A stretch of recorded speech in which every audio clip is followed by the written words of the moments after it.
Hi, I'm Sophie Rubin from Equilter.com, and I'm here at the Quilt House with a very special guest who's going to give us a tour of one of my favorite exhibits. Ah, thank you. I'm really happy to have you here today, Sophie, and I'll be excited to tell you and your viewers a little bit about what this exhibition, which is called Quilts of Southwest China, is all about. Now, Marin, I see these two quilts, and these are two of my favorite quilts, and I'm just curious, how old are these, and kind of who are the creators or makers? Wait, I think you have a very good eye, Sophie. These are two really beautiful quilts, and they were made by a woman named Mo Ai-chun, and she is a member of the Zhuang ethnic nationality in China. And what's interesting is that she made them many decades apart. So she made this one in the 1970s, and then many decades later, just about 5 or 6 years ago, she made that other piece.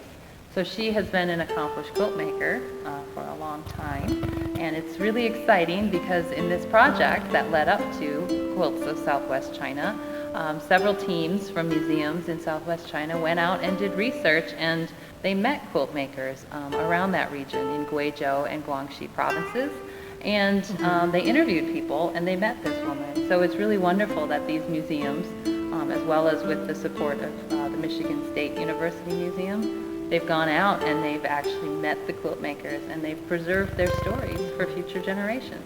Wow, that is amazing, and these are amazing Chinese quilts. I'm so impressed with these.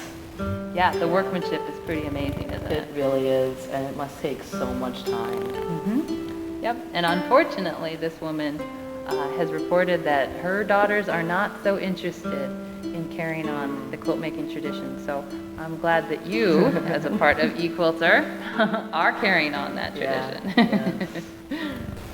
Now, Marin, I see that this next quilt, it's actually pretty old, and there's a lot going on. Can you please explain kind of what's happening in this one? Absolutely, yeah. I think you have a pretty good eye for Chinese quilts, Sophie, because it is pretty old. It's from the early 20th century, and as you, I'm sure, noticed, there's some fading going on. Several of the different fabrics have faded differently, and over the years that tends to happen with different kinds of dyes. But there's more going on in this quilt as well. There are lots of different really important symbols and iconography happening on this quilt. There are several different dragons, and dragons, of course, are extremely important in Chinese mythology and symbology.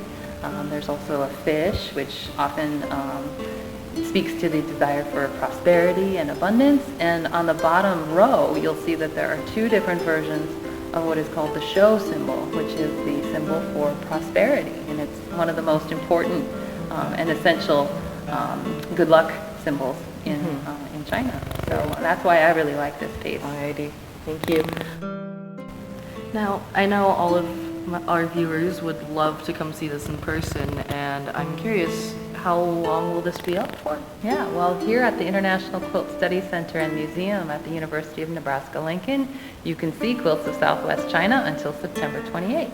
But if you can't make it to Lincoln, the exhibition will be traveling, and you'll have an opportunity to see it either at the Mathers Museum of World Cultures at Indiana University or at the Museum of International Folk Art in Santa Fe. So you'll have lots of opportunities to appreciate these beautiful Chinese quilts.